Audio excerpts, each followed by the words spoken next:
mokyklos einu į šokių būrelį, šokių būrelėje praleidžiu porą valandų, tada grįžti, darai namų darbus ir diena baigėsi. Daug duoda, daug atima, ten labai didelė konkurencija, būna tie geriausi mokiniai, ten tai aš buvau tarp tų geriausių mokinių visam mieste. O man visi, žinai, tavo tokie balai, tu stokį teisę, tu stokį politiką, tu stokį ekonomiką. Ir iš visų pusių tas toksai, žinai, spaudimas. Tai buvo visiškai neplanuotas tas grįžimas į šokius, man tiesiog reikėjo pinigų. Ir esu super disciplinuota, bet tik tai šokių dėka. Nes jeigu ne šokiai, tai greičiausiai galėčiau būti ir tokia ir maištininkė, ten ir reiverė, ir gotė, ir visokia. Turiu omeny tuo metu, kai savęs ieškai, kai augi, kai nežinai, kas esi, tai disciplina tau padeda neišklysti iš kelio. Dauguma šokėjų irgi gali taip neatrodyti, bet visą gyvenimą truputėlį kovoja su tuo tokiu kažkokiu tais vidiniais demonais, ar tu pakankamas, nes o kas gali pasakyti, ar tu pakankamas? Kas gali pasakyti? Varžybos gali pasakyti, atranka tu gali gali pasakyti, ar tu pakankamas, esi šokėjas. Pereikim prie kito etapo. Tai yra, kur mes ir šiandien sėdim čia ir filmuojamės, tai yra studija. Tai yra, bet kokiu atveju, tai yra rimtas įsipareigojimas, tai yra nuoma, tai yra ieškojimas partnerių, ieškojimas mokinių ir panašių dalykų. Kaip pribrendo šitas sprendimas ir ar buvo sunku jį priimti? Tai labai mažais tokiais skruzdės žingsniais. Nebuvo viskas ant lėkštutės paduota, bet kadangi nebuvo paduota, tai ir labai daug pamokų išmokta. Mes visą gyvenimą augam vienaip ar kitaip. Psichologiškai ir fiziškai, aišku, vienaip ar kitaip augam, senstam, bet jeigu mes norim būtent tą laikyti savo profesinį kažkokią sritį, tai mes turim irgi joje nuolat augti. Tai dėl to kiekvienam mokytojui reikalingas mokytojas. Dažniausiai kiti žmonės pradeda tą jausti, kad kažkaip laimingas tas žmogus. Aš būnu pavargusi labai dažnai, būnu ir išsekusi dažnai, bet tas išsekimas, kada tu išsenki nuo savo mylimo darbo, yra visiškai kitoks, negu tu išsenki nuo to, kai tu tiesiog nebepatenkintas nei kur tu esi, nei kokie tau žmonės šalia tavęs yra ir panašiai. Labas, jau trečią savaitgalį iš eilės sveikinuosi su jumis ir praeitą laidą buvo su Aurimu Valujavičium. Tai kas dar nematėt, būtinai pasižiūrėkite, o tie, kas neprenumeruojate kanalo, tai irgi galite padaryti čia apačioje. Už tai būčiau jums labai dėkingas ir tai labai motyvuoja kurti toliau. Šiandien jums noriu pristatyti labai charizmatišką, labai draugišką ir pozityvę salsos mokytoją, taip pat ir verslo kūrėją. Jeigu man kažkas pasako žodį salsa, man tai yra pirmasis vardas, kuris šauna į galvą, tai yra Sandra. Palietėme daug labai skirtingų temų. Jinai užsiminė, kad šokėjai ganėtinai dažnai susiduria su savivertės klausimais, ar tikrai yra pakankamai geri, kas nurodo, kas parodo, kad jie yra pakankamai geri, ar tai yra teisėjai, laimėti konkursai, o gal televizijos projektai. Tai Sandra tikrai atvirai papasakojo savo istoriją, pasidalino ne tik, sakykime, linksmomis akimirkomis, kai yra laimimi turnyrai, bet ir sunkesniais periodais, ypatingai kai dar tik tai pradedi ir ieškai savęs, tai kaip atrasti tą motyvaciją, kaip surasti tą veiklą, kuri iš tikrųjų yra ir bus įdomi ne tik trumpą laikotarpį, bet galbūt ir visą gyvenimą. Ir žinoma, palietėme ir verslo temą. Tai labai kviečiu pasilikti šią valandą su mumis. Tikiu, kad įsikvėpsite įgyvendinti galbūt ir savo idėjas, atrasite galbūt vertingų patarimų, o pabaigoje turėsime ir mūsų tradiciją tapusią teorinę dalį su Luku. Tai tikrai kviečiu pasilikti iki pabaigos ir ačiū Jums labai už Jūsų laiką ir smagaus žiūrėjimo.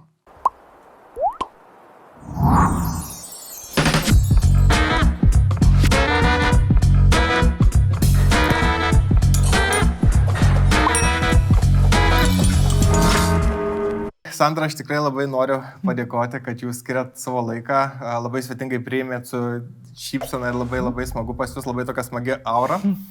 Tai šiandien galbūt ir pakalbėsim šiek tiek apie sveikatingumą, apie sportą ir apie Jūsų visą kelionę link šios studijos, kur mes esam šiandien. Tai šokti pradėjot nuo 6 metų ir Druskininkuose, kaip ir esat kažkur minėjus interviu, nelabai gal buvo daug pasirinkimų, ką daryti. Bet šokit jūs taip pakerėjo, kad iki dabar to nepaleidžiat. Pasirinkimo faktiškai iš vis nebuvo. Buvo Druskininkuose pora kolektyvų. Vienas, kaip prisimenu, sportinių šokių, kitas šiuolaikinio šokio.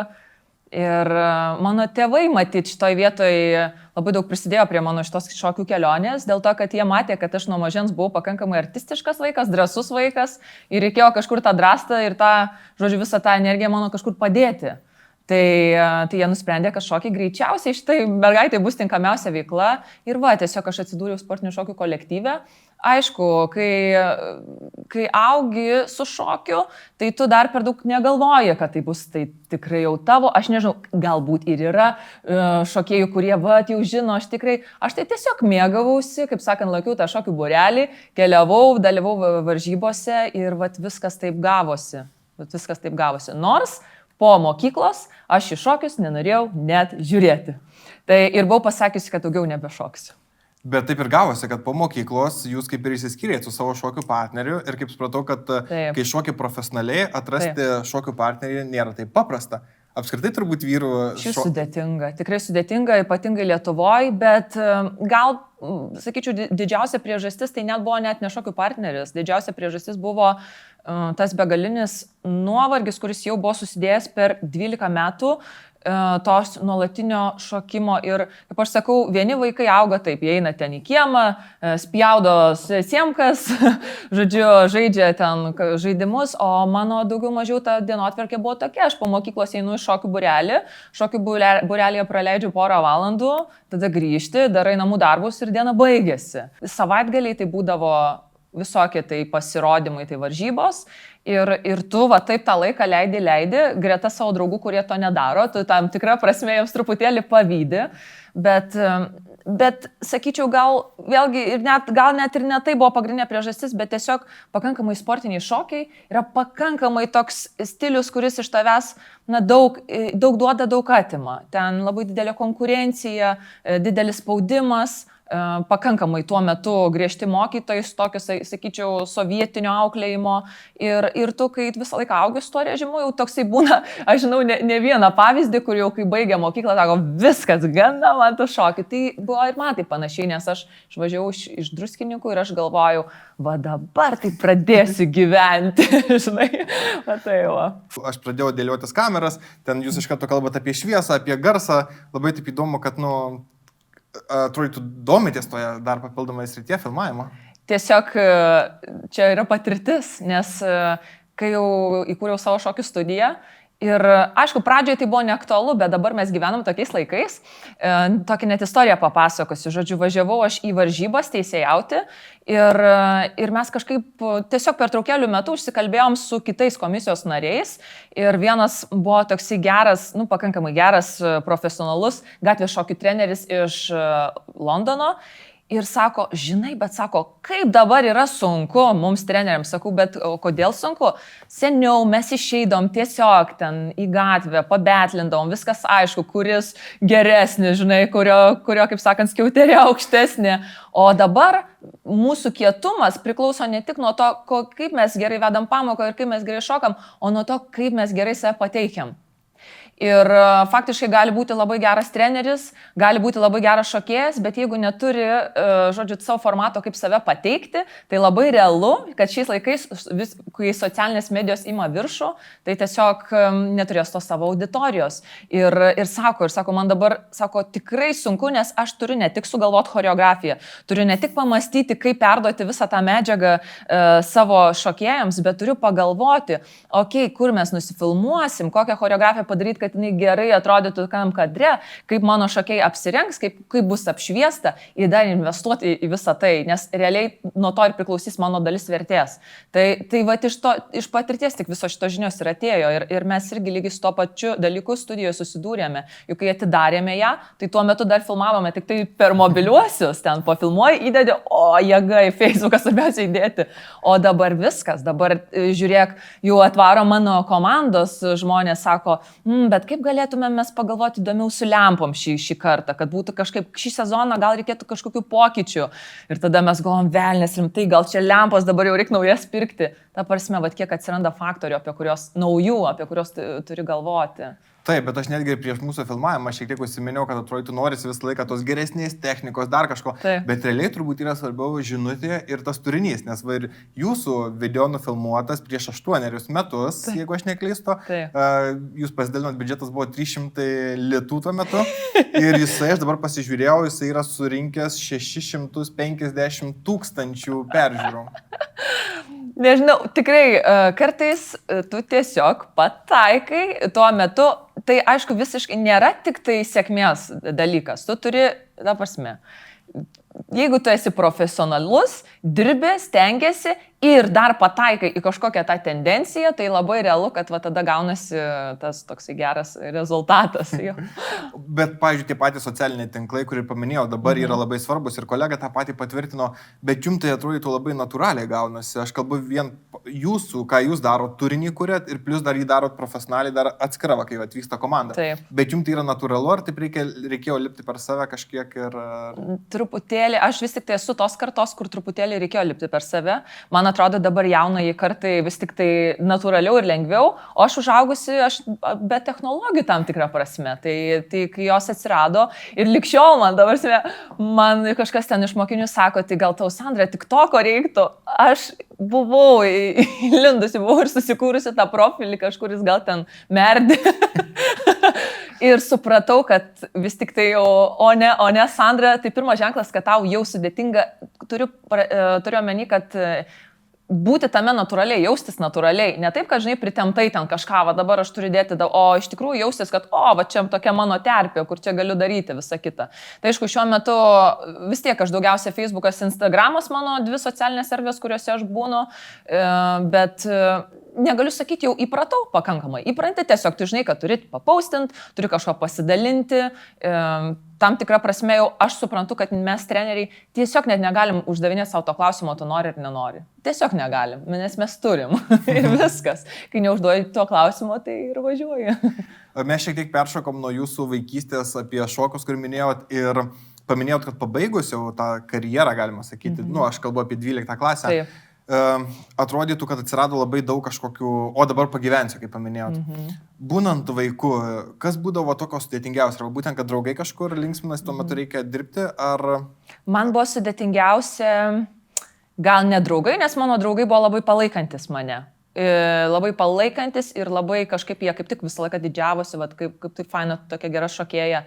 Man gal sunkiausia būdavo spaudimas iš trenerių ir iš visų, kaip minėjau, šitos sistemos sportinių šokių, kadangi ten tu turi vėlgi, truputėlį korumpuotą sistemą, turi ir daug pinigų labai skirti tam, kad tu kiltum į viršų, turi mokytis pas tam tikrus trenerius, jeigu nesimokai, automatiškai jie tarsi tas nepastebi. Žodžiu, iš savų trenerių irgi spaudimas didelis, nes jie mato, kad tu talentinga, kaip ir nori, kad tau gerai sektųsi, žino, kad galbūt, gal reiktų ten, ištisai vežai tą šokių stovyklą, šokių stovyklose, kaip minėjau, tikrai, dabar man atrodo jau šiek tiek kitaip, bet tuo metu tai vis tik tai buvo toksai, pasovietinis tas toksai ugdymas, tai reiškia, kaip iš serijos suliniuoti per pirštus, truputį kitai, bet tam tikra forma šitas buvo variantas. Ta prasme, kad mes ten visi tikrai sukandę dantis, nuleidę galvas, tiesiog tą vieną žingsnį 3 valandas tu droži ir vaikštai ten tuo ratu. Tai tau kaip augančiam vaikui, paaugliui, vis tiek norisi kažkokios tokios super saviraiškos, tokios laisvės, gal maištavimo, o realiai tu esi tokioj terpėj, kur tu negali tą daryti. Tu tarsi turi būti labai geras kareivis. Ir suvoki, kad tavo tėvai tave daug investuoja. Iš paskutinių, ta prasme, nes tai pakankamai sportiniai šokiai, pakankamai brangus sportas ir mano šeima nebuvo kažkokia super pasiturinti, kur ten, kur nori. Ne, tiesiog palaikė, matėsi, kad sekėsi, tai tėvai investuoja, tu labai nori, tarsi jiems tam tikrą prasme atsilyginti, būti gera, ta mokinė, ta gera šokėja, treneriai ten tave irgi, žodžiu, muštruoja kaip kas ir tas gal sunkumas vis tik tai psichologinis, pats sunkiausias buvo, kur tikrai jau, sakau, 12 klasėje jau atrodo ir nuovargis buvo susidėjęs nuo visko, pati terpė sportinių šokių tokia nėra labai, kad jinai jau ten susirenka varžybose labai daug šokėjų, man dabar tai jau net vat iš šono net jau ir keistai, nes aš truputį pamiršusi, bet ten susirenka daug iš šono šokėjų, atrodo kaip ir galėtų visi susipažinti, bendrauti, draugauti, bet ne, ten dažniausiai va taip nosis iki lubų, ten ir visi žiūri, kas pirmą vietą laimės ir tokio nėra, ten nei to šilto santykio per daug su kitais šokėjais, nei ką,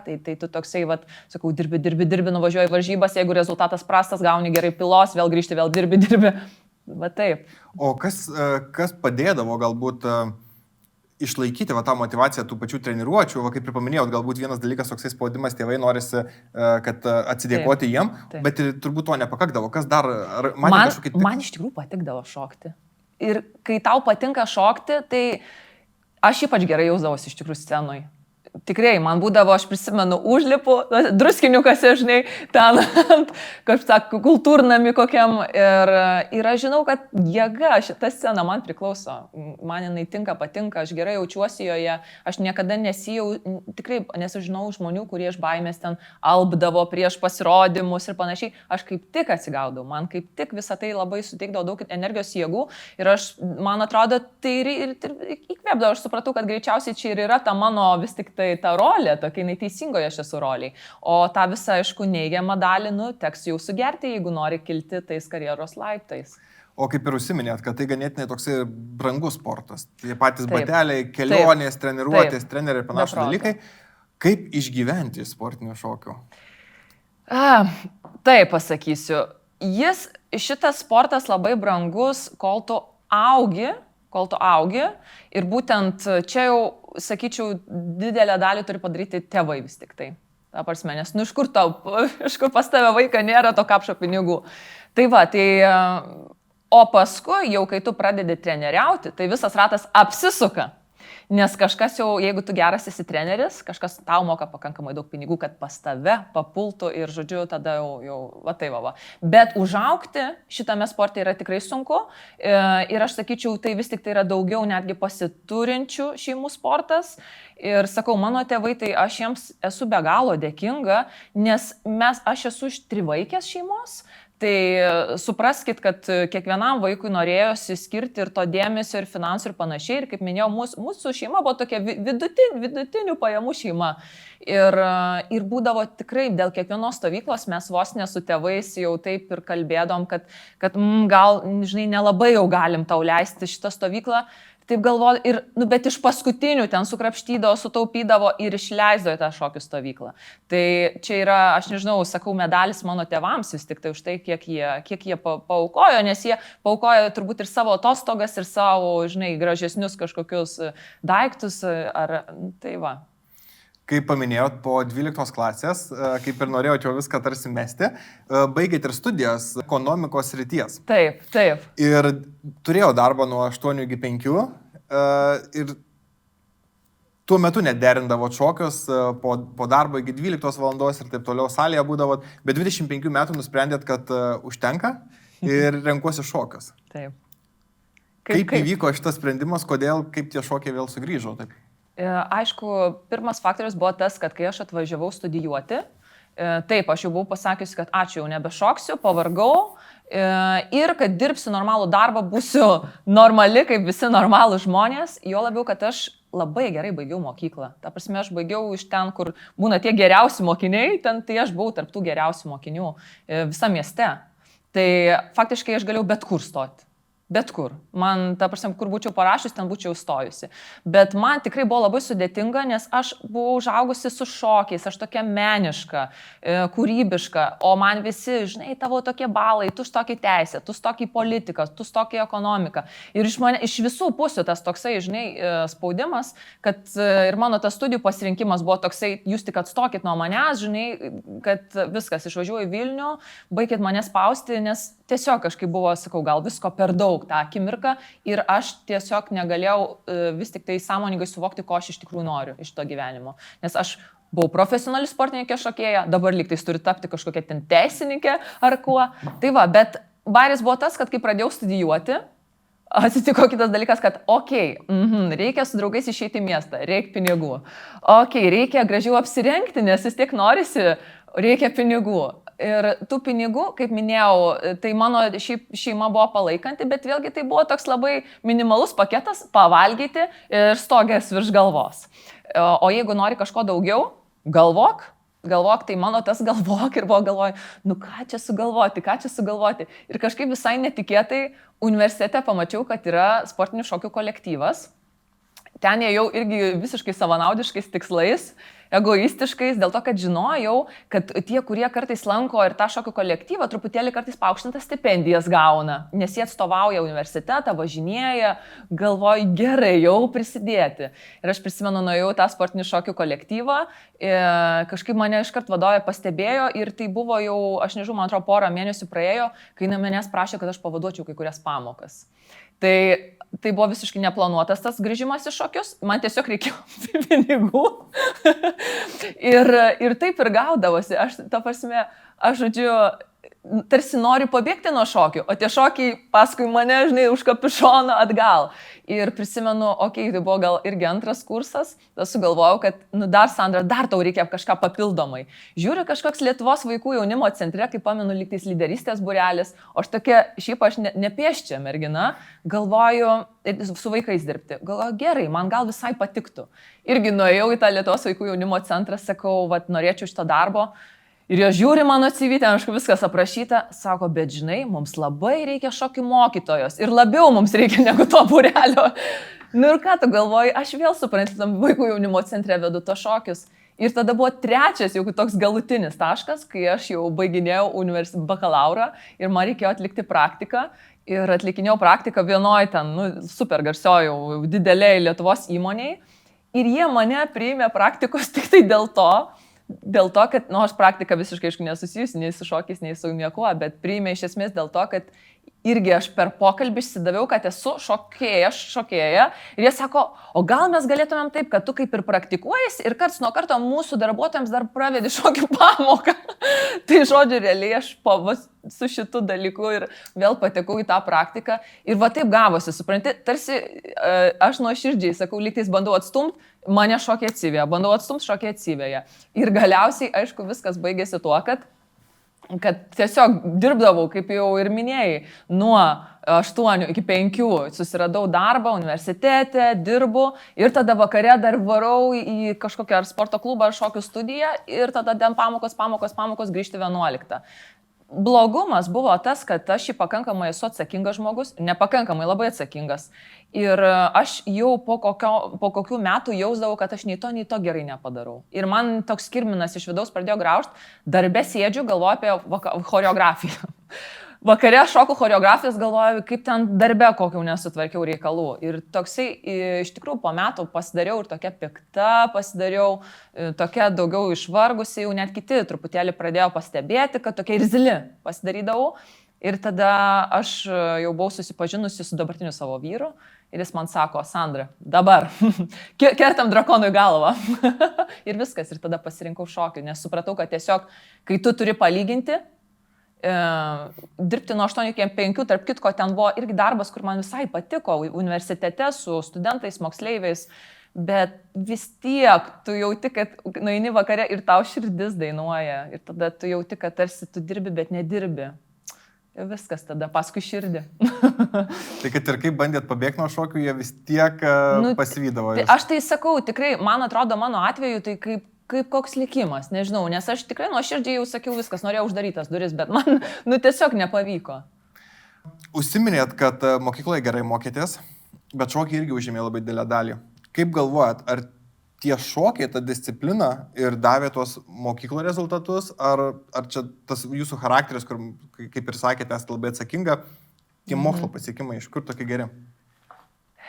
Šiaip sakyčiau, kad galva gera tai yra iš tėvų, kur tikrai man pakankamai, jeigu kitiems vaikams ten reikia kažkokios valandos sugalvoti uždavinį, aš galiu jas sugalvoti per 5 minutės. Pakankamai man lengvai eidavosi mokslai, bet disciplina tai tikrai, manau, iš šokio atsirado, nes aš žinau, kad aš pakankamai esu tokia, turint omeny, dabar esu super disciplinuota, bet tik tai šokių dėka. Nes jeigu ne šokiai, tai greičiausiai galėčiau būti ir tokia ir maištininkė, ten ir reiverė, ir gotė, ir visokia. Turiu omeny, tuo metu, kai savęs ieškai, kai augi, kai nežinai, kas esi, tai disciplina tau padeda neišklysti iš kelio. Ir kadangi tu su ta disciplina augi, tai ir į mokslus natūraliai, tai tarsi toks natūraliai savame suprantamas procesas gaunasi. Ok, turi grįžti, turi padaryti tos namų darbus, toliau būsi laisva, darai ką nori. Nežinau, va toks savame pakankamai suprantamas dalykas. Bet kurgi nebus, kai nuo 6 metų jau tu ten toksai, va, sakau.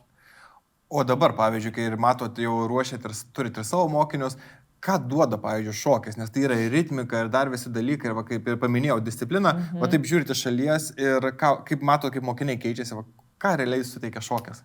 Oi, aš tikrai, jeigu kalbėt apie šokį, aš esu tokia šokio fanė, aš nežinau, ar Lietuvoje iš vis įmanoma didesnė šokio fanė už mane surasti, bet nuoširdžiai, nes man tai toks visiškai širdies dalykas, dėl to, kad aš matau, kad kaip plačiai, kokiu plačiu profiliu šokis padeda žmogui.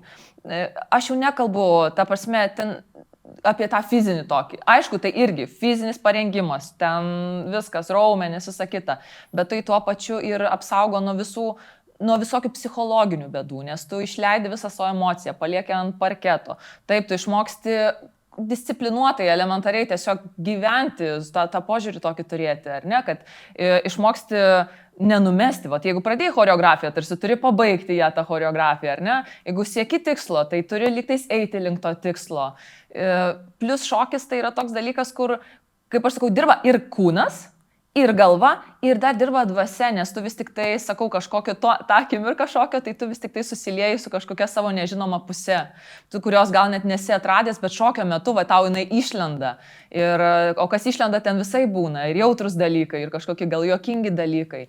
Šokdami mes nuolat bendraujame su žmonėmis, tai irgi tu nuolat socializuojasi. Nežinau, man tai, sakau, aš aišku, šalia šokių visada turiu ir sporto režimą, bet tai, ką duoda šokiai, tai sakau, aš tiesiog šiaip pasakysiu atvirai, jeigu būtų mano valia ir aš būčiau mokyklų ten direktorė, tai apskritai būtų šokis, tai tiesiog turi būti privalomas visiems, mano manimu. Ir aišku, kiti dalykai dar turėtų būti privalomi, kaip kad, nežinau, meditacija, kaip kad sveika mityba. Tokie, man atrodo, tų dalykų, kurių mūsų dabar mokykloje nemoko, o kurie mums kaip žmonėms paskui yra esminiai. Aš dabar pastebėjau, taigi vėlgi jau kiek metų aš toj studijoje dirbu, ateina žmonės po darbų, kartais tokie tikrai kaip susiraukšlėjusios citrinos, o išeina, tai tu tiesiog fotografuok prieš ir po. Nes matyt, vis tiek darbe mes prisirenkam, darbe šeimoje, santykiuose su žmonėmis pakankamai prisirenkam daug įtampų. Gerai, jeigu tu pakankamai sąmoningas ir žinai, kaip tas įtampas taip paleisti, jas iš karto suvirškinti, o jeigu sąmoningumo dar mažiau, tai tas įėjimas į šokį, pabuvimas tokioj šventoj tiesiog erdvėj, aš net savo mokiniams sakau, jūs kai ateinat į salę, tai jūs galvokit taip, kad kai tik atidarau duris, viską, kas šiandien buvo blogai, aš palieku už tų durų ir nesinešu į salę. Ir žmogus tarsi įeina kažkokią, sakau, šventą erdvę, pabūna su ta gera atmosfera, ne jokio ten per daug spaudimo, apart to, kad padaryk žingsnį, tai aišku, čia yra spaudimas, bet žinai, čia malonus toksai spaudimas.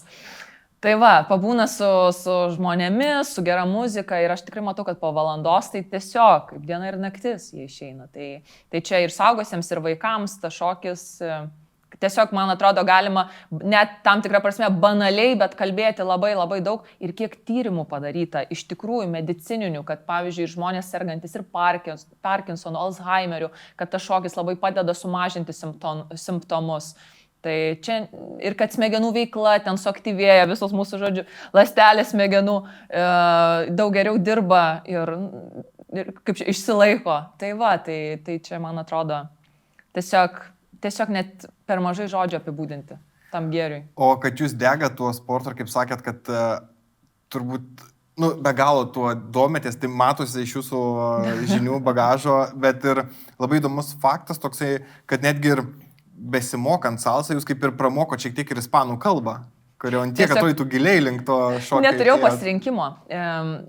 Bėda buvo ta, vat kaip gyvenime, vat, ar ne, gal iš šono atrodys, vat, jinai kokia šaunuolė sėdo mokytis tą ispanų kalbą, bet faktas buvo tas, kad aš norėjau išmokti salsą kuo geriau, nes aš nemėgstu visko daryti pusę kojos. Man atrodo, kad jeigu darai ir jeigu dar juo labiau kažką mokai, nu tai tada panelė lysk ir pasėdėk ten, panaršyk, o ne taip, žinai, vat, tikrai YouTube'as, o šitą figūrėlę, opa, dabar savo mokinius pamokau. Tai man tiesiog toks variantas netinka, man netinka šita filosofija ir aš nuolat važiuodavau, mano visos žinios, kurias aš turiu salsos, yra iš užsienio, nes Lietuvoje, aišku, kai aš pradėjau šokti, jau buvo mokytojų, bet tiesiog gal nepakankamai to aukšto lygio, kad man tiktų, sakykime, nepakankamai subrendusių salsos mokytojų. Ir aš visą laiką važiuodavau į užsienį. Užsienyje tave moko ispanakalbiai ir, pavyzdžiui, aš daugiausia užaugau su kubietiška salsa, tai visi mano pagrindiniai mokytojai yra kubiečiai. Angliškai jie nekalba. Tiesiog jie nekalba, ta prasme, dabar jau gal po kokių 10 metų pastebėjau, kad jau atsiranda kai kurie, kur jau lygtais pasimoko. Bet šiaip, ta prasme, arba tu supranti, arba tu tiesiog seki, ką jie daro. Tai pirmas tas pamokas seminarus, aš tiesiog sekdavau, ką jie daro, ten tos judesius. Bet žinai, kai jau atšokai ten tų 100 seminarų, tai vis tiek jau ten kartojasi ir ta žodynas, ir daugiau mažiau tos frazės, ir tu tiesiog pradedi suprasti, kad kai vaikystėje žiūrėdavai muilo operas ir nežinai, iš kur tu pramokdavai lygtais tą ispanų kalbą, bent jau mergaitės, tai tikrai ir mano draugės net juokėsi, kad sako, mes kai kurias frazes vis dar prisimenam iš tų muilo operų ispaniškų. Tai aš lygiai taip pat būtent pradžią gavau iš to tokio visiškai varianto, kad tiesiog bandai suprasti ir tau vos neparodo, ten parodo kabėse, galva, žinai, ir ten vis tiek nes jie taip pat nori, kad mes nesuprantantis juos suprastume. O paskui, aišku, atėjo man tiesiog poreikis, nes mane labai pradėdavo kalbinti tie mokytojai. Jie, kai jau aš pasiekiau tam tikrą gerą šokimo lygį ir jiems įdomu su manim pakalbėti, iš kur aš. Jie mane kalbino, aš šypsausi, linguoju tą galvą ir aš supratau, kad irgi netinka šitas variantas ir tada jau ėjau ispanų kalbos kursus ir tada jau mokiausi. Tai dabar tikrai aš nesu, kad labai kalbėti man dar sunku ispaniškai, bet suprasti jau aš daugumą, tai viską daugiau mažiau suprantu. Palieskime šiek tiek televizinį jūsų etapą. Jūsų pirmas projektas Tu gali šokti buvo ir kas įdomiausia, kad jūs pirmais metais net nepapuolėt į projektą, o antrais metais užėmėt 2 vietą. Gal taip norėčiau paklausti, koks tuo metu jausmas buvo, kai net nepatekot ir kas vis tiek gal taip ir motivavo siekti toliau ar pasiekti tų rezultatų? Buvo sunku. Tikrai pripažinsiu, nes to pasitikėjimo, aš manau, kad žmonės, kurie dabar iš šono žiūri, nes daugumai aš atrodau labai pasitikinti savimi. Aš sakau, kad mūsų pasitikėjimas savimi irgi yra tam tikras išmoktas reikalas, nes mes tiesiog nuo mažens tose sportinių šokių varžybose tu negali įeiti susikūprinės, ten nosį nuleidęs, tu išmoksi tiesiog save reprezentuoti kiek įmanoma daugiau. Bet pasitikėjimas ir savivertė truputėlį yra 2 skirtingi dalykai. Tai aš sakyčiau, aš tos drąsos pasitikėjimo kaip ir turėjau, bet tos savivertės vidinės, kad aš tikrai esu pakankama. Man jos trūko nuo pat vaikystės. Tai kai nuėjau į pirmą tą atranką, aišku, man tai buvo šokas. O šokas tai turbūt nutinka daugumai sportinių šokių šokėjų, nes mes, kaip yra, mes augam tik tai tam tikroj terpėj, kaip tie paukšteliai visi gražiai, kaip tos kanarėlės auksiniam narvelyje, matom tik tai tokius pačius daugiau mažiau aplinkui. Mes dirbam vieną stilių ir dirbam taip kaip kareiviai.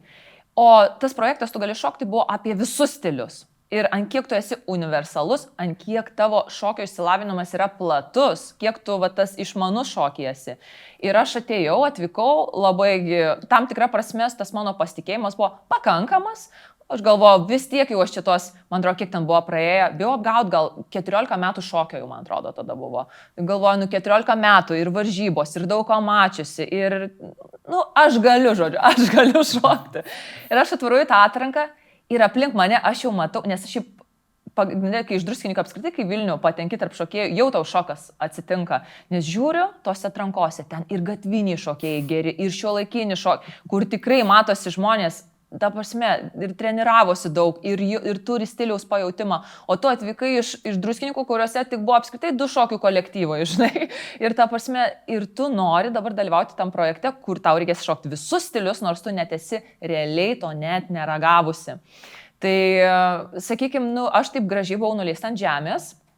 Turiu omeny, kad man gerai pakankamai sekėsi, aš tam pirmam, bet tam tu gali šokti, perėjau beveik visas atrankas ir finale jau mane eliminavo. Tai toks, žinai, čia, man atrodo, yra 2 žmonių tipažai. Vienas tipažas, kur gauna gerai šikną, verkia ir išeina ir sako, aš daugiau to nebedarysiu. O aš esu iš tų žmonių, kur jeigu gauna būtent spyrį, dabar, aš jums parodysiu. Jūs sakot, kad aš negaliu, tai dabar jūs laikykitės. Ir kažkaip man, taip, tai buvo pakankamai sunku nuryti tą kasnį, sunku pripažinti, kad tu tarsi, nepakankamai moki, nesi tokia talentinga, kaip tu galvojai.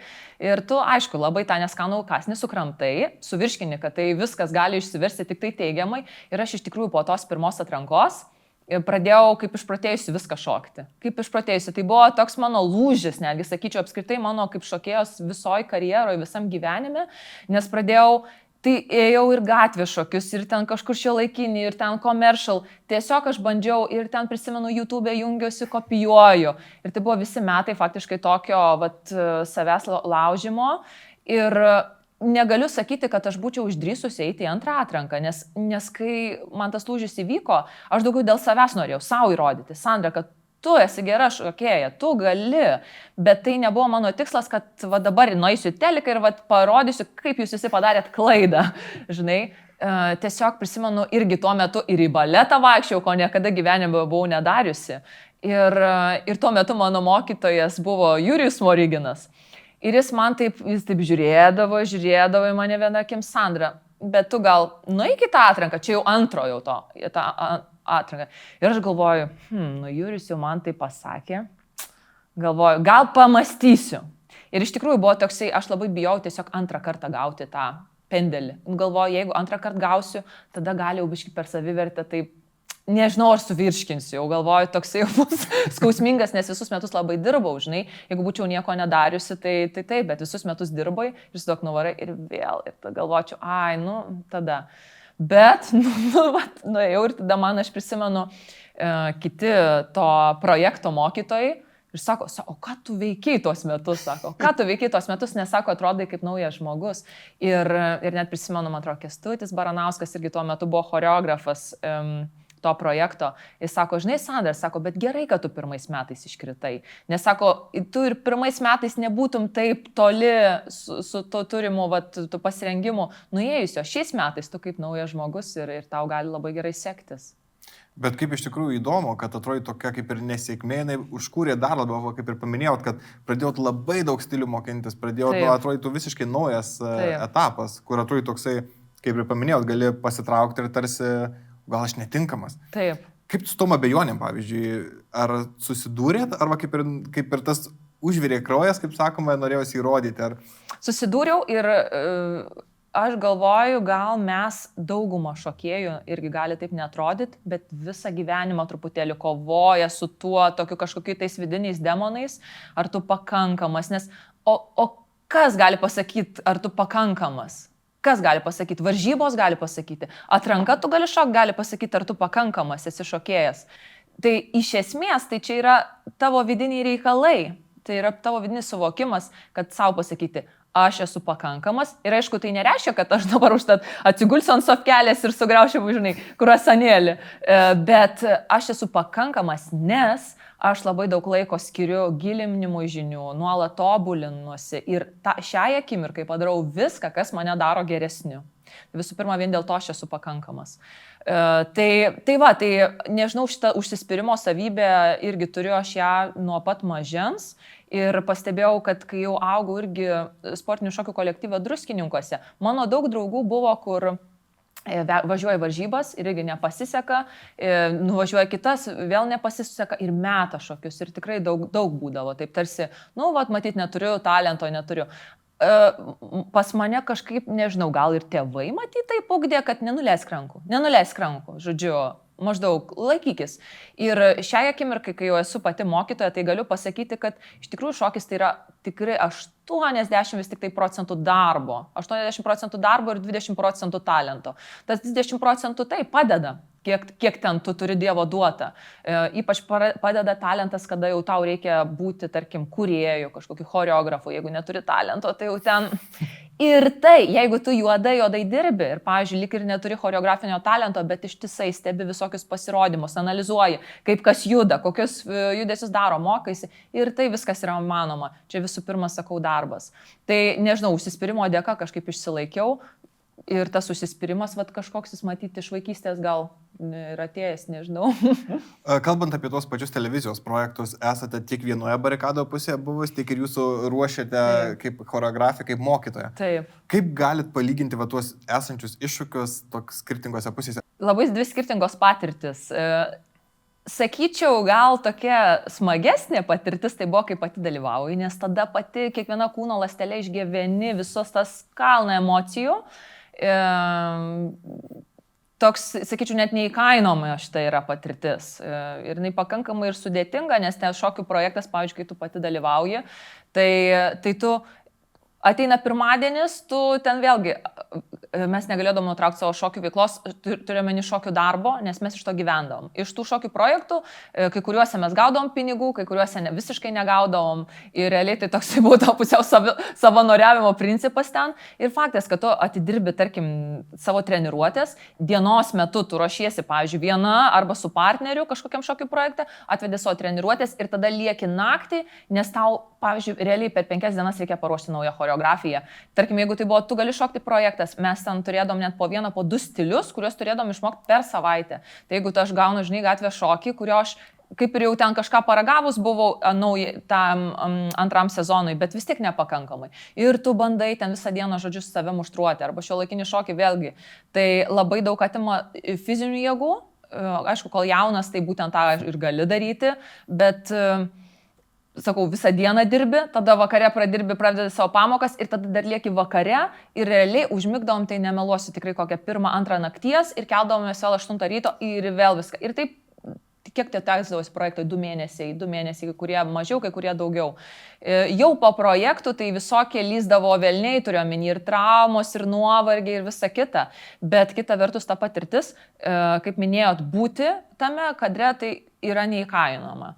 O jau kai aš prisimenu, dirbau ir Lietuvos balse, dirbau X Factoriui kaip choreografė ir ruošiau šokėjus, tai ten tiesiog jau augimas šokėjos, trenerės, choreografės visiškai kitų lygmenių. Tu tiesiog lygiai taip pat fabrikėlis dirba. Tu pirmadienį gauni dainas, faktiškai 4-dienį, 5-dienį jau turi būti viskas paruošta, tavo mokiniai turi būti išmokyti. Kartais dainas gaudavom, aš prisimenu tiems dainų projektams, tai 3-dienį, 4-dienį, o 6-dienį jau pirminiai, žodžiu, tie pirminės peržiūros. Tai faktiškai 2-3 dienos, kada tu turi pastatyti choreografiją, paruošti komandą ir tada 6-dienį atsistoti ir žiūrėti, kaip ten viskas gaunasi. Labai toksai, sakyčiau, irgi ta patirtis neįkainojama. Aš jos nelabai norėčiau pakartoti. Tuo metu pasiėmiau tiek, kiek man reikėjo, dirbti greitai ir kiek įmanoma profesionaliau greitai tą padaryti. Bet šiaip tai ten yra toksai, aš esu kažkada netgi sakiusi per interviu, kad tai yra greito maisto fabrikėlis.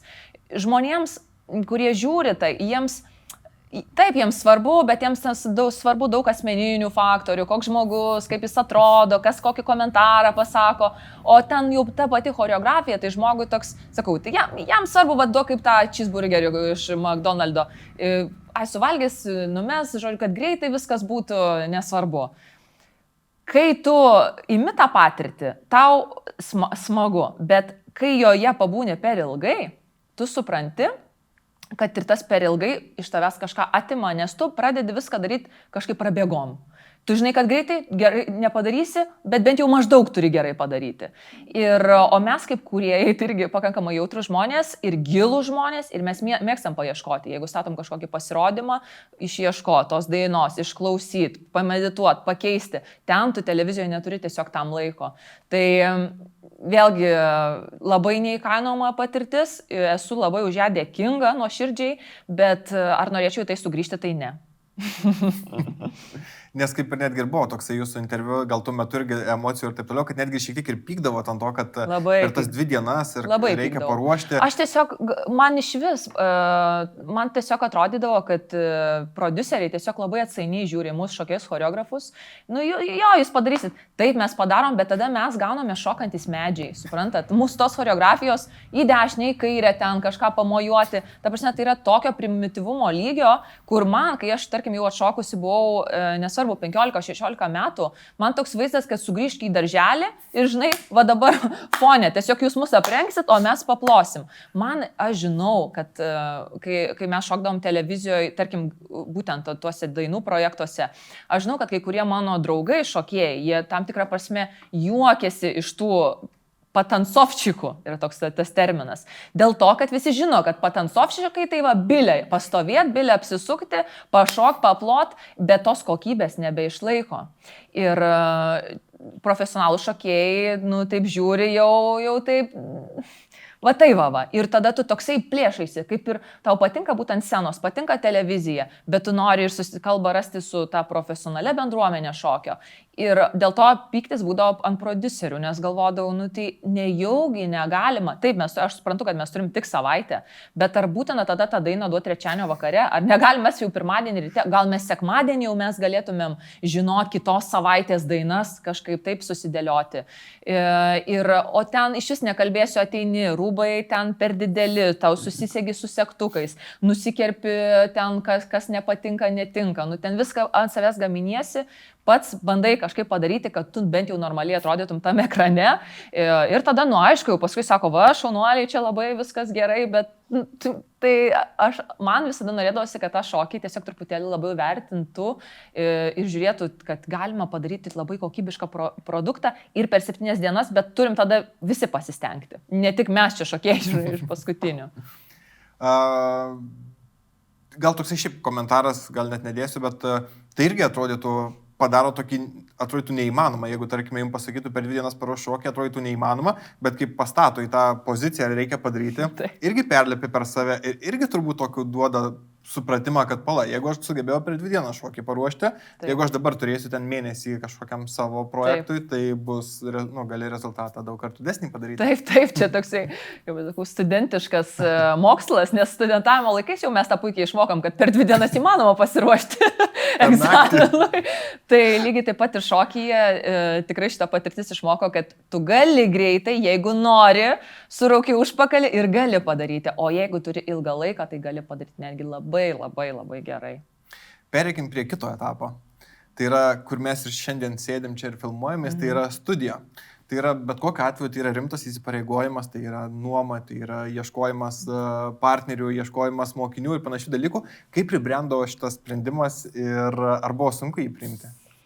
Pribrendo su tuo pačiu sprendimu, kad rinktis darbą, nes kaip minėjau, kadangi dirbudavau dieną vieną darbą, vakarė kitą darbą ir aš supratau, kad vienas dalykas, jeigu tu nori gyventi iš šokių, tai turi pilna galva jau pasinerti į šokius, nes tiesiog tau iš tų vakarinių kai kurių pamokėlių tu pakankamai neuždirbsi, ta prasme ir galiausiai, sakau, viskas bus pusiau kažkaip, tai buvo pagrindinė mintis, kad taip, jeigu aš noriu būti šokėja, tai viskas tada nerk ir galvok, kaip visą dieną tame būti ir tiesiog kaip siurbti visą šitą sritį. Aš viena būčiau, nuoširdžiai pasakysiu, aš neišdrįsusi, nes dėl to, kad vėlgi buvau iš mažo miesto, iš Druskininkų, atrodė, nu kas čia tam Vilniui, kas čia pas mane eis.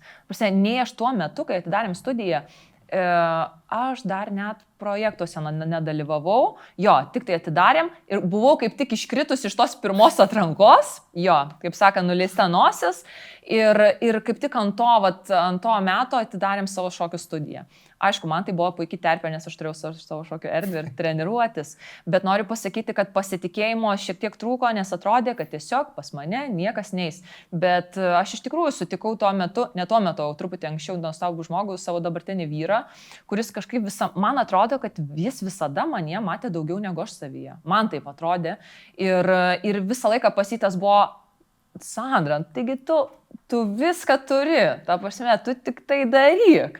Ir tas palaikymas buvo toksai didelis, kad iš tikrųjų su to palaikymo dėka, tai buvo okei.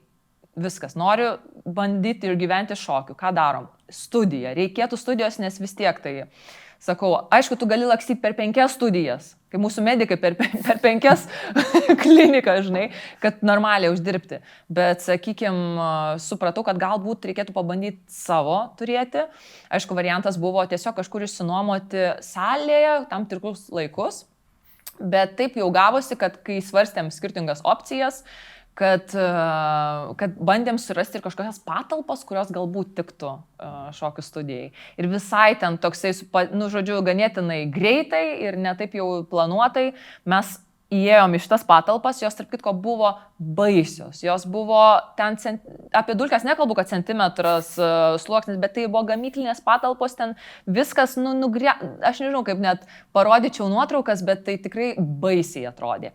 Bet faktas, kad erdvė didelė, langai, man kažkaip labai, aš mėgstu labai apskritai erdvę, man tada lengviau kūrybiškai save išreikšti, lengviau kurti ir man kažkaip asocijavosi su kažkokiu kaip New Yorko loftais, kur loftuose ten tos matydavau filmuose, grinai kažkokios baleto mokyklos. Sakau, langai, šviesa, didelė erdvė, gerai, galvoju, okei, galim bandyti kažkaip investuoti.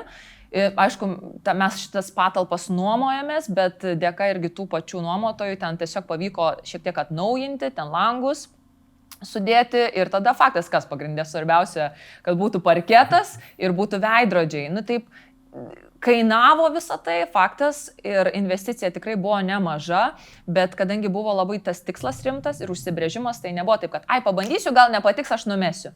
Ne, tai tu tada jau suvoki, okei, aš prisimu šitą atsakomybę, žinau, kad man jinai atsipirktų, man reikės minimum 5 metus. Minimum reikės 5 metus padirbti ir gerai padirbti, paskui jau žiūrėsim po tų 5 metų.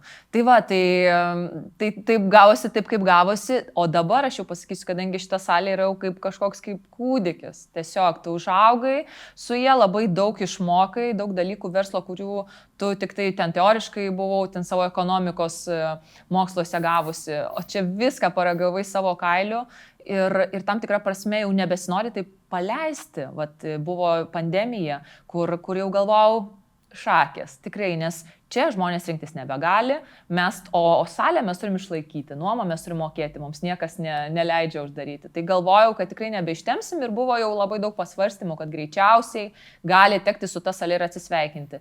Bet mes tada labai stipriai pradėjom dirbti online. Ir galvojom, bandom, žiūrim, kiek ištemsim, bandom. Dirbam online ir taip vos kvepuodami, bet išplaukėm. Tai va. O pavyzdžiui, tie tokie techniniai dalykai, paminėjau jau salės paieškas, tada visokie logotipai, pavyzdžiui, man labai patinka jūsų logotipas, svetainė, rezervacijos sistemos, dar visi dalykai, kaip, iš kur tos tokios žinios, ar netgi tas universitetas padėjo? Ar... Aš, kaip jau minėjau, tai kažkokios aš turiu tokios, matyti, labai daug kūrybinės dvasios ir veržlumo pakankamai.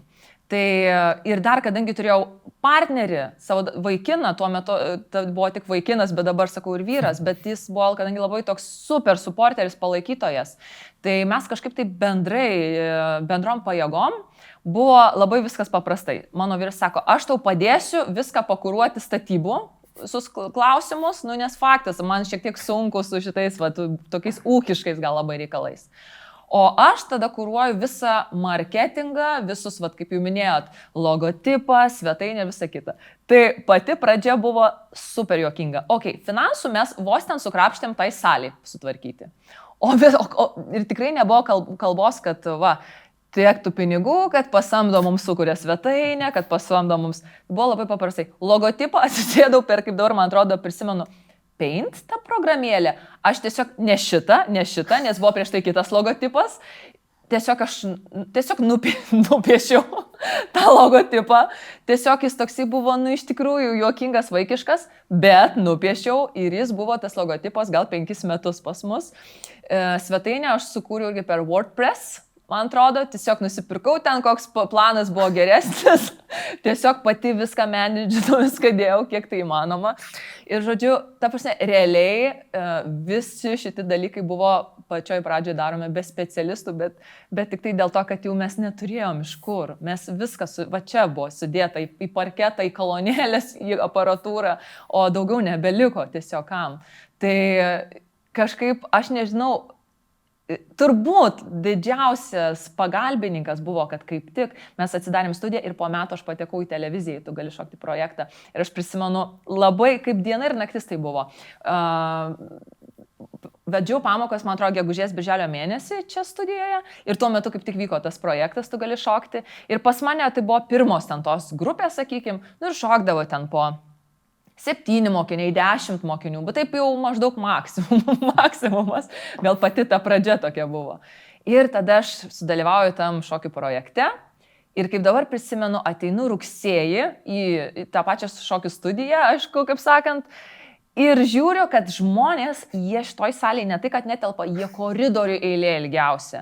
Ta prasme, aišku, mes matėm, kad ten registracija pildosi, bet kažkaip nesitikėjom, vis tiek man pakankamai buvo tas kontrastas tiesiog net smegenim nesuvokiamas. Aš galvodavau, bet kad aš tokia pati šokėja ir gegužė buvo ir dabar, o žmonių kiekis tai yra kosmiškai pasikeitė. Bet tai buvo, aišku, tas dalykas, kuris padėjo šitai studijai tiesiog įsivažiuoti, nes tada jau po kažkiek laiko, tai mes jau pribrendom pasisamdyti normalų žmogų, kad mums sukurtų gerą logotipą, bet by the way, pavyzdžiui, va šitas šviečiantis, jis logotipas aišku sukurtas, bet jis toksai yra iškilus ir jis tiesiog padarytas mano vyro ir jo draugo rankomis, išpjautas iš medžio. Tai vis tiek kažkaip mūsų studijoje jau nuo pat pradžios būdavo daug tokio pasidaryk pats, bet gal dėl to, kad mes nuoširdžiai, mums tas patiko, mes net ir norėjom. Pavyzdžiui, mes nenorėjom, kad mums tiesiog užklijuotų lipduką va šito logotipo. Galėjom pasamdyti iš tikrųjų, užklijuoja lipduką,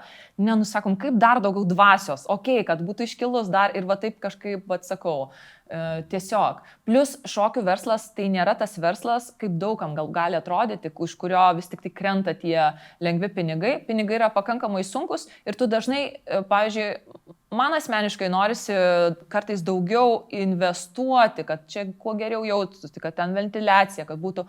Pavyzdžiui, kai mes šitą salę padarėm, tai buvo dar vienas šokas, kad, žodžiu, salė padaryta, sienos nudažytos grindys ir aš įjungiu muziką ir girdžiu, kad ta muzika aidas, kokio gyvenime negirdėjusi. Tiesiog tu net negali garsų suprast, koks yra aidas. Ir mes neįvertinom visiškai šito dalyko, tiesiog neįvertinom. Aidi vis.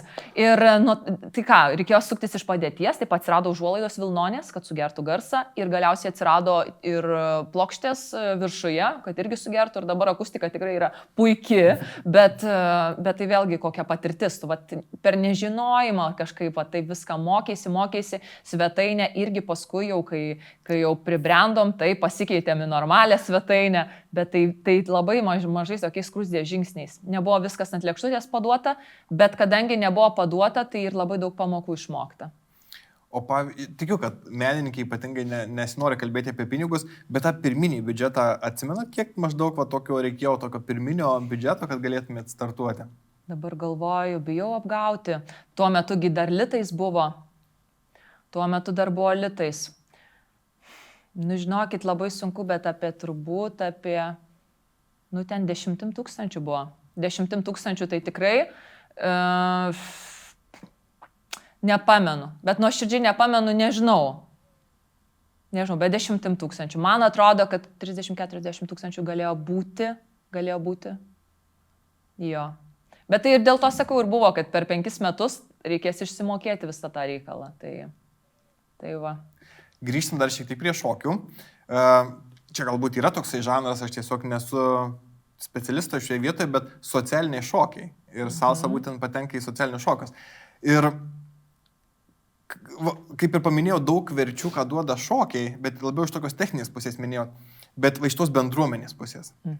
Ką ką bendruomeniai visai jūsų susitidens, ką suteikia šokės, ką matot tarp žmonių savo? Apskritai, aš kai pradėjau gilintis į socialinį šokį, tai man kažkaip šokis dar naujom spalvom atsiskleidė. Dėl to, kad aš buvau pripratusi vėlgi būti sportiniuose šokiuose ir ten labai viskas pagrįsta tom varžybom, ta konkurencija, iš tikrųjų medaliais. Ir kai atradau salsą, beje, aš irgi atradau, mano gyvenime labai daug atsitiktinumų. Aš studijavau pagal Erasmus programą Vengrijoje ekonomiką ir tiesiog norėjau susirasti kuo lengviau integruotis ir susirasti daugiau draugų. ir pamačiau, kad yra kažkoks lyg tai šokių kolektyvas ir aš nuėjau ten vieną vakarą, net nežinau, koks stilius bus, nežinau, ką ten mokys ir pasirodo, kad aš pakliuvau į salsos pamoką. Iš kurios, beje, mane išmetė, mane išmetė, bet dėl to, kad aš atėjau į tą pamoką, aš ten šokau ir ten buvo vienas treneris, jis toks pamatė, kad aš gera šokėja, jis taip visai patenkintai ir tada aš galvoju, jo, jėga, bet aplink mane buvo vengrai, o aš viena buvau užsienietė ir aš tuo akimirką dar nesuvokiau, kad kažkas gal čia ne taip. Ir tada atėjau į antrą pamoką ir tada buvo kažkokia kita trenerė. Ir jinai taip mane žiūrėjo, tada pakalbino ir sako, tada žinokit, ne šitos pamokos skirtos ne tarptautiniams studentams, o vengrams konkrečiai. Ir mane sako, tai daugiau eiti negalite, bet jeigu norite, ten ateikite į mūsų studiją kažkur ten kitam miesto gale. Ir aš kažkaip jau nenuėjau daugiau į tą studiją. Bet tai buvo tos 2 pamokos, kada šokau salsą. Ir man tiesiog buvo toks, wow, kaip čia kažkaip viskas įdomiai, kažkaip laisvės daug daugiau. Net ir žmonės matosi tarpusavį kažkoks kitas santykis, negu aš pripratusi per savo sportinių šokių pamokas. Ir viskas, kablys, faktiškai per 2 pamokas, tada pradėjau pati gilintis, pradėjau važinėti, būti toj bendruomeniai ir tada supratau, kad šokis būtent, aš daug išmokau socialinio šokio dėka, nes supratau, kad šokis tai nėra tik tai suvaikščioti žingsnius ir gauti medalį, pasiekti ten tą savo kažkokį tikslą, bet šokis yra būtent apie bendravimą, komunikaciją, apie dalinimąsi emociją visų pirma, ne tik žiniomis. Ir šiaip tai net sakyčiau iš vis, aš dabar naktiniuose klubuose, tai net kartais tuose normaliuose, sakykime, aš net nežinau, ką veikti, nes antiek pripratusi būti tuose social šokių vakarėliuose, kur tu tiesiog žinai, kad tu jeigu prieisi prie žmogaus, tai jau negalvos, kad tu kerti, kad kibini, o tu tiesiog prieisi, gal pakviesi šokti, susipažinsi, tokia terpė tiesiog, sakyčiau, atrasti bendraminčių ir dalintis, būtent, sakau, tą bendrą emociją, bendrų džiaugsmų, be jokių kažkokių ten, sakau, kitų pasiteisinimų. Tai va. O turit gal kažkokių tokių įsiminusių pažinčių, kur užsimesgyva būtent galbūt kažkokiam, ar taip toj pačioj Lietuvoje, kažkokiuose klubuose, arba kaip ir paminėjau, atvykstat į tarptautinius klubus, kur per šokį realiai kažkoje gimė, ar tai draugystė, ar gal netgi kažkoks projektas, dar kažkas o tokio. Man apskritai, gal negalėčiau užakcentuoti kažkokios vienos tokios draugystės, bet būtent socialiniai šokiai man atvėrė tarsi visą Europą. Nors, kas juokingiausia, kad aš iki tol visą savo moksleivišką gyvenimą nuolat keliaudavau, mano varžybos būdavo po visą Europą. Bet tiesiog nuvažiuoji, atšoki, pasiimi tą medalį, grįžti, viskas. O socialiniuose šokiuose tu nuvažiuoji, susirenki krūvą tų kontaktų, pažinčių, nes tiesiog tu natūraliai ten su kiekvienu pabendrauji, iš kur, kokios šalies, pas ką tu šoki. Ir tada tu grįžti ir tu jauti, aš pati pradėjau jausti, kad, pavyzdžiui, socialinė erdvė ir dabar šiuo metu kažkaip net, tu buvai užsiminęs, kad netiek jau ir daug mano interviu yra, bet mano socialinėje medijoje ta tokia bendruomenė didžiausia yra turbūt, kokie 60%, 70% užsieniečiai. Vien dėl to gal, kad aš ir investuodavau tą laiką būti užsienyje ir sakau, ir visos pažintis, ir ten tas didžiausias ratas tame užsienyje galiausiai gaudavosi. Man tai buvo tiesiog neįkainoma patirtis, nes atrodo, kad taip, tu esi iš Lietuvos, kaip ir čia ta mūsų šalis nelabai didelė, bet tau atviras visas pasaulis, ir tu iš esmės, tai aš šiai akimirkai galiu, jeigu matau kažkokią, važiuosiu kažkokią šalį, aš faktiškai kiekvienoje šalyje turiu pažįstamų, galiu parašyti, paklausti jų dėl vakarėlių, dėl susitikimo. Tai toksai, sakyčiau, tas man, kur sakau, pasaulis man po kojom, ta frazė, žinai, labai tinkama būtent socialinių šokių dėka. Ir kiek tu skirtingų kultūrų pažįsti, supranti, kiek jos vis tiek, kiekvienos su savais charakterio bruožais ir kaip įdomu vis tik tai, man atrodo, toks labai didelis savo akiračio plėtimas. Turiu dar kelias citatas jūsų pasižymėjęs. Tai viena, trumpas tokias. Viena yra, kad, tai gal žinau, aš tos pradėsiu, kiekvienam mokytojui reikalingas mokytojas. Taip.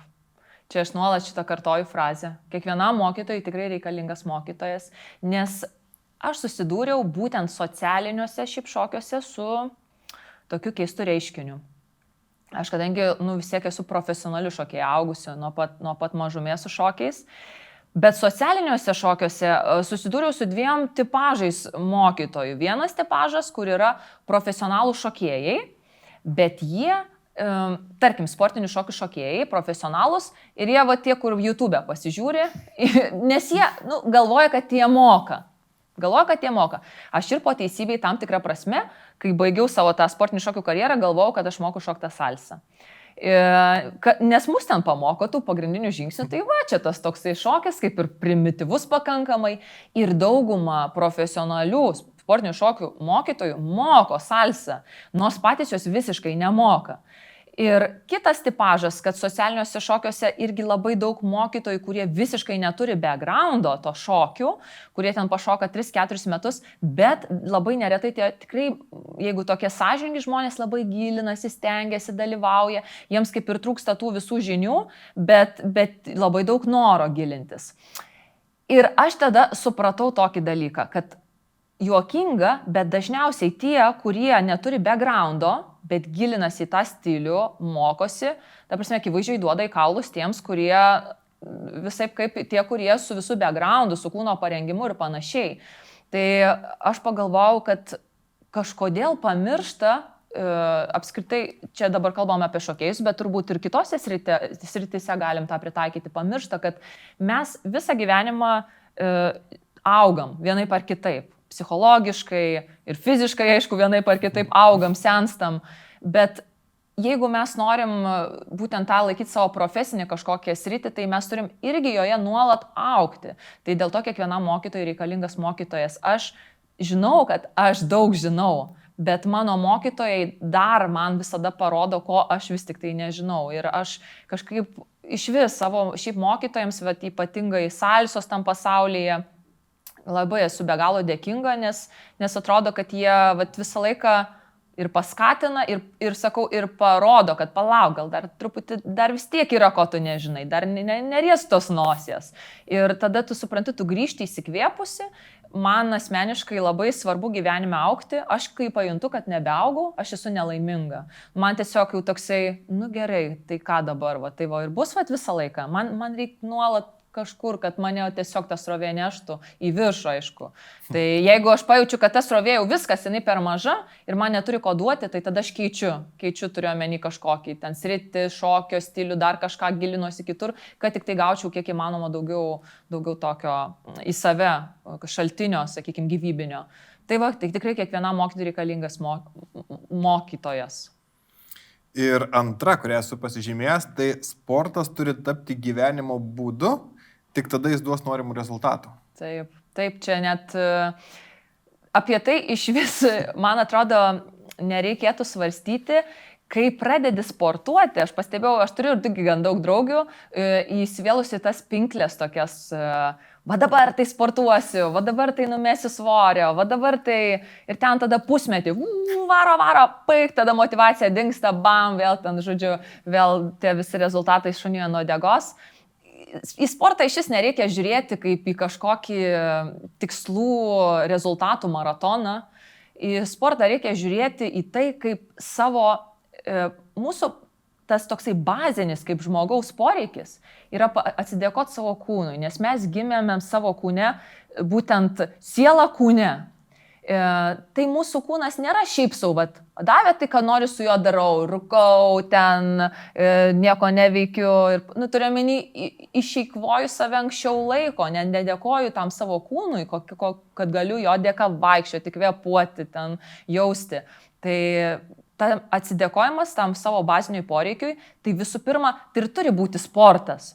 Tai sportas gali būti visaip, mes galim susirasti kiekvieną savo, kažkas bus joga užsiminės ramiai, kažkas ten tai či, kažkas lakstys maratonus, kažkas mes turim atrasti pagal save, bet tai jokių būdų neturi būti tas mūsų įsiciklinimas, kažkaip dabar priaugau, dabar reikėtų numesti, dabar ten, nes tai tiesiog nenuves niekur, tai tiesiog visų pirma tave nuves į kažkokią desperaciją, kad ar nepasiekti ir kad gyvenimo tarptų.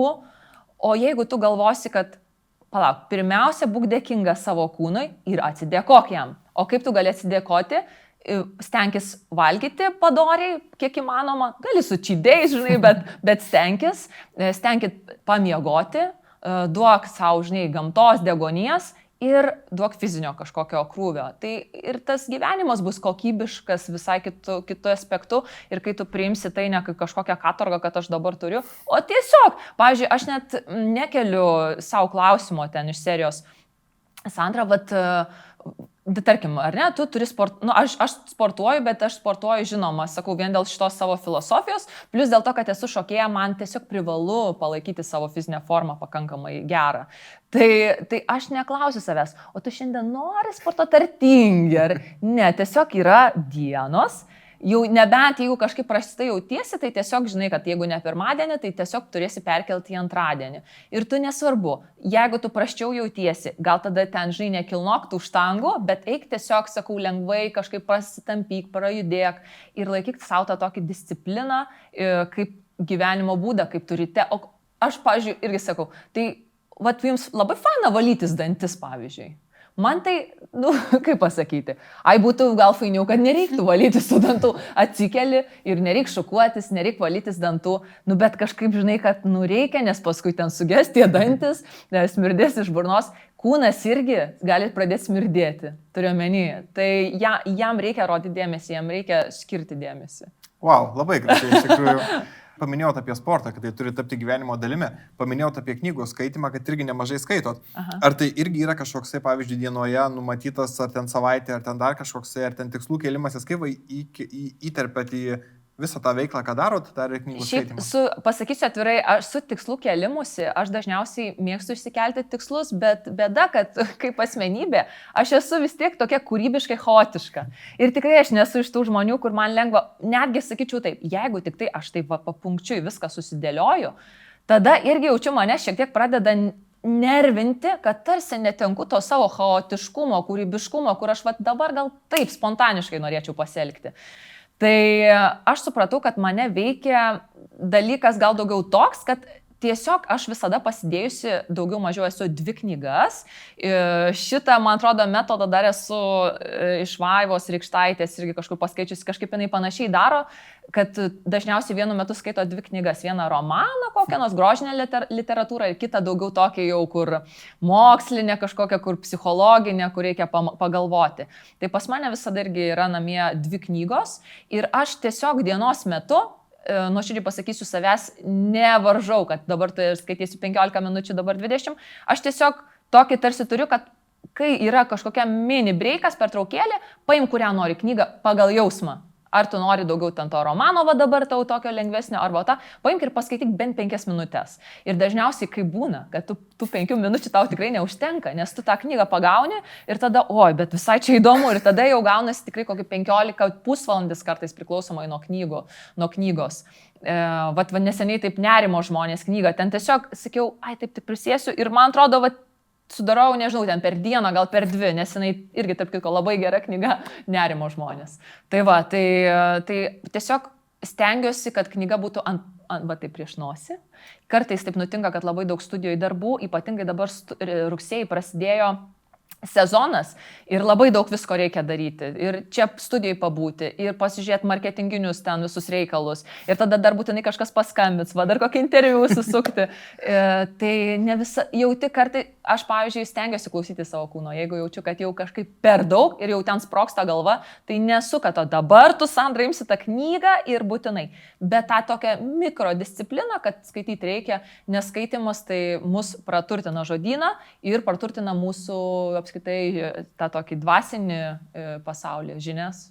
O išlaikyti tą ugninę energiją, ar dar kažkokiu reikia, nežinau, tenai? Žinot, ta energija pa žmogų atsiranda visų pirma iš tinkamos aplinkos. Tai kai tave supa žmonės, kuriuos tu myli, tave supa žmonės, kurie tave myli, kai tu esi veikloje, kurią tu myli, tai tiesiog natūraliai dažniausiai kiti žmonės pradeda tą jausti, kad kažkaip laimingas tas žmogus.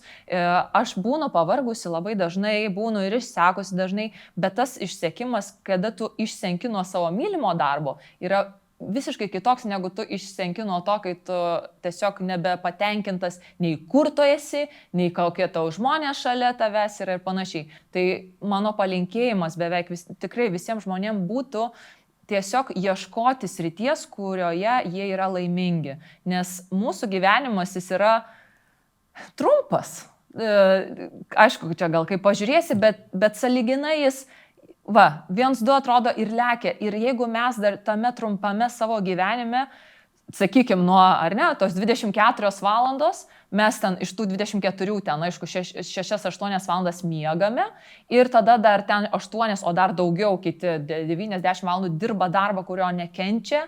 Tai kas lieka tada tam žmogui, ten tos kelios valandos bandymo susiorientuoti, ten kažkokį kitą nuleisti tą savo neigiamą energiją.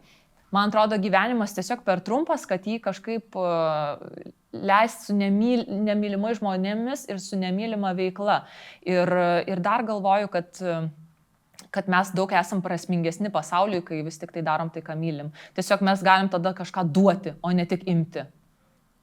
Wow, labai gražiai. Geresnės pabaigos net negalėčiau įsivaizduoti. Tai Sandra, iš tikrųjų labai ačiū už tą skirtą laiką. Arba kaip ir paminėjai, daug darbų, bet vis tiek radai laiko, kada galėtume nufilmuoti tą interviu pokalbį. Tai ačiū tau labai. Ačiū, tai vienintelis palinkėjimas tiesiog, kad suptų tave mylimi žmonės, o manau, kad visą kitą tu pati padarysi. Taip. Tikrai aš įsitikinau, kad sakau, svarbiausia, kad turėti tą savo kažkokį tokį ratą, tokį saugų savo, žinai, kur tu gerai jautiesi tiesiog. Tada viskas plaukia, einasi, kažkaip, žinai, visokiai pažiūrėtų situacijų ir pandemija, ir tai ir sunku, bet tu vis tiek kažkaip supranti, Ir net jeigu, vėlgi čia yra, žinai, verslas, studija, net jeigu ir jis žlugtų, bet tu dažniausiai vis tiek tu kažkur pateksi, jeigu tu su savo širdim, su savo sielos, tu pateksi ten, kur turi patekti ir viskas.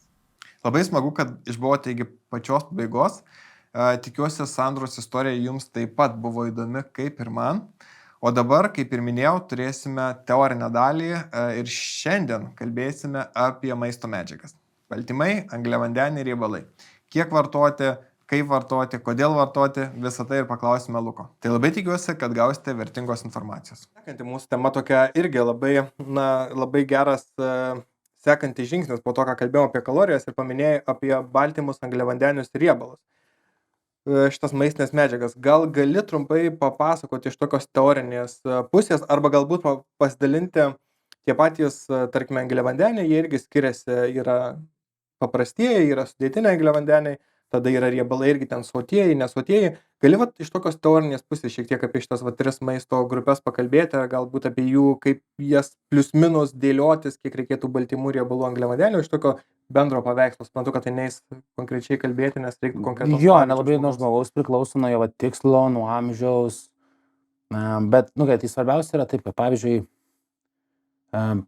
kai pradedu dirbti su žmogum ir jisai nori paprasčiausiai nusimesti antsvorį, sportiškai atrodyti, gerai jausis, susitvarkyti miegą, energijos lygį, tai visą laiką aš paprašau, kad jis man parašytų, kaip jisai yra dabar įpratęs valgyti.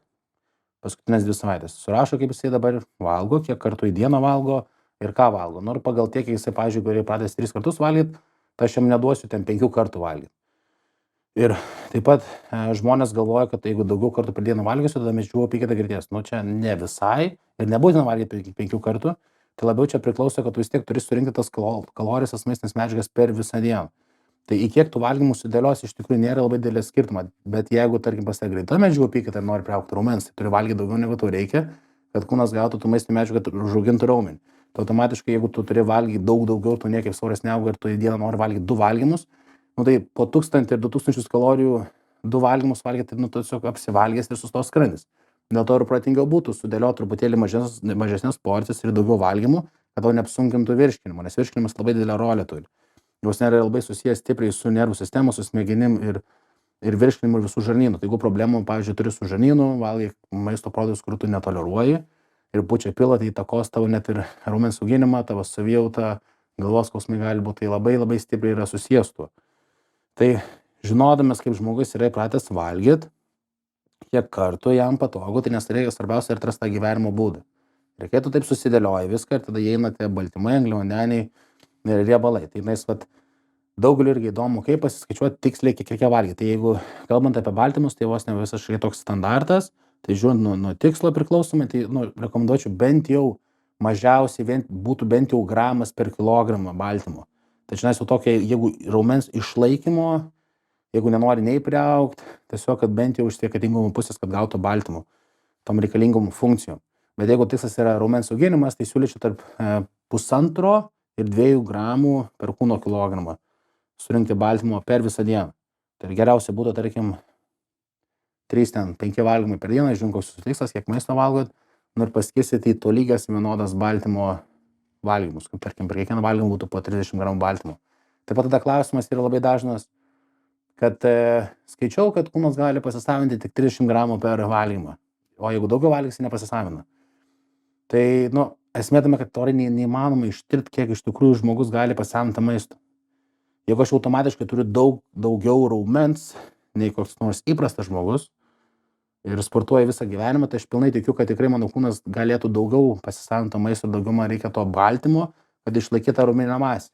Todėl aš manau, taip aklai sekti, ką tyrimai buvo padaryti, reikėtų bandyti ant savęs žiūrėti, kas tau tinka. Tai tas baltymo kiekis vartojimas priklauso nuo kiek tos liesos raumeninės masės turi. Tai manau vis tiek, didžiausias standartas žmonių ten tarp 70-90 kg, pavyzdžiui, vyrų, kurie sveria, tai vis tiek drąsiai gali tikrai po 1,5 gramų skaičiuotis, jeigu ta rūpi raumeninė masė, nenori jos prasti. Ypač, kada jūs esate ant dietos, norit mesti svorį, tada baltymo tikrai nepabijokit vos daugiau valgyti. Taip pat tada angliavandeniai nurodyti. Angliavandenių pasiskaičiuoti, čia yra labai sunku, nes yra labai daug išimčių, priklauso nuo medžių apykaitos ir nuo sudėjimo. Tai, pavyzdžiui, tie ektomorfai, kurie yra siauresnių pečių, būna sąnariai, riešas yra toksai siauresnis, toks mažesnis, tai jų labai greitos medžiagų apykaitos. Turi tikriausiai vis tiek kokį nors draugą ar draugę, kurie valgo viską ir niekaip nepriauga svorio. Tai jiems automatiškai gali būti angliavandenių 2 ar 3 kartų netgi daugiau negu jums reikėtų. Ir jeigu, pavyzdžiui, jie net nepavalgo 2-3 dienas, jiems iškart vėl svoris pakris. Tai yra tie endomorfai, kurie kaip tik yra linkę stambėti ir atrodo spaudžiasi ir truputėlį daugiau pavalgo, vėl svoris šoktelį. Tai jiems automatiškai mažiau. Tai reikia žiūrėti pagal savo kūną, kaip tu reaguoji. Tai dėl angliavandenių, tai žinai, ir kaip kalbėjau prieš tai, būtų labiau tokių kaip bandymo būdu, priklausant nuo tavo tikslo, ar tu nori priaugti, ar numest, ar tiesiog išlaikyti savo figūrą, tai pradėti, pavyzdžiui, nuo 200-300 gramų kaip pavyzdys, ir pasižiūrėti, kaip tai jausis po 4-5 dienų, ar tavo svoris kyla ar nekrenta. Bet faktas, kad rekomenduočiau sporto dienom valgyti daugiau, poilsio dienom mažiau, nes angliavandeniai yra energijos šaltinis ir labiausiai mums jų reikia aplink sportą, aplink treniruotę, kad turėtume daugiau jėgų, energijos ir padarytume tą produktyvę treniruotę. Taip pat irgi toks kaip mitas, kad žmonės galvoja, kad angliavandenių negalima vakare prieš miegą, tai labai viskas ir priklausomai, kiek angliavandenių surinksi per visą dieną. Nes angliavandeniai pildo raumenyse glikogeno atsargas, tai pirmoji vietoj, kai mes valgom angliavandenius, eina tiesiai į raumenis ir pildo tą glikogeną, tai susiduokit, lyg pripučiam balioną, tai kaip valgom angliavandenius, raumuo prisipučia ir tada, jeigu mes valgom dar daugiau angliavandenių, negu mums reikia, kai pripildyti yra glikogeno atsargos, tada jeigu dar daugiau yra valgoma, viskas eina per viršų, tai eina į riebalo atsargas. Todėl reikia stebėti. Jeigu jūs per daug jų valgysit, jūs labai staigiai po savaitės 2 pastebėsite, kad kūnas pradės toks minkštėti, riebėti. Tai reiškia faktas, kad jų per daug valgot. Tai jeigu kažkas nori vakarais, tarkim, mėgsta suvalgyti bulves ar ryžius, tai tada geriau per pirmą dienos pusę jų beveik nevalgyt, pasilikti savo tą dienos normą angliavandenių ir prieš miegą galite laisvai suvalgyti ir nesijaudinkit, tikrai riebalai nenueis. Čia toks, sakau, labiau reikia tą gyvenimo būdą tokį atrasti. Dėl tų riebalų dar. Geriausia, aišku, yra augalinės kilmės riebalai. Tai avokadai, riešutai, tas pats netgi alyvuogių aliejus labai gal naudingas ant maisto, galima uždėti ant salotų. Bet kuriuo atveju, tai visiems yra tai būtinas. Netgi vyrams gali padėti su testosterono skatinimu, kad pakelt testosterono lygį, taip pat ir moterims irgi hormoniniai veiklai reguliuoti, čia toks yra neišvengiamas dalykas. Tai irgi labai priklausomai čia nuo tikslo, nuo amžiaus, nuo netgi kraujo tyrimų, sakyčiau.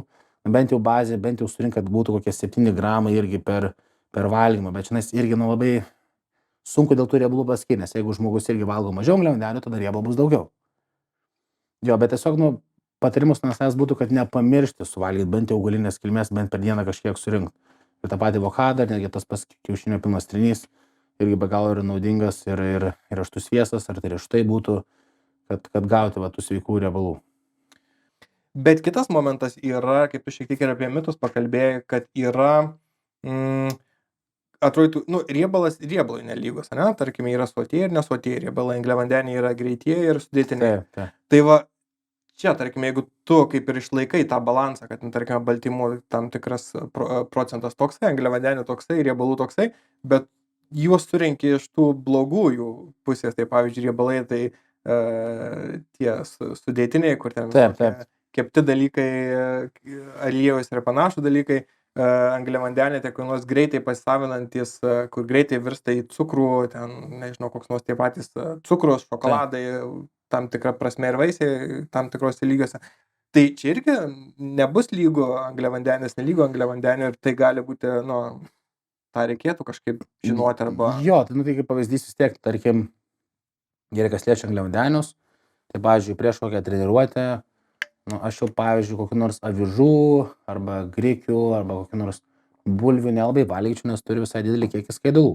Ko mums irgi, sakyčiau, iš skaidulų pusės, tai čia kiekvienam žmogui reikėtų surinkti skaidulų, nes tai yra vienas tokių labiausiai, svarbiausių netgi papildų, kurie kas liečia ir sveikatą, ir cholesterolio gerinimui, žiūrint, kokia irgi problema yra pas žmogų, bet taip pat ir netgi cukraus lygio mažinimui, ir žarnyno veiklai ir gyvalymui. Tai kas liečia skaidulos, tai skaičiau, būtinai toksai patarimas nuo savęs pasidomėti ir bent jau ar papildą nusipirkti, gysločių labelis, ar angliškai būtų Psyllium Husk. Bet kas liečia angliavandenius, tai dėl to nevalgyčiau ten avižų ar bulvių ar grikių prieš treniruotę, nes turi didesnį kiekį skaidulų, tai sunkiau organizmas jas savinasi ir virškinasi, dėl to užtruks daug.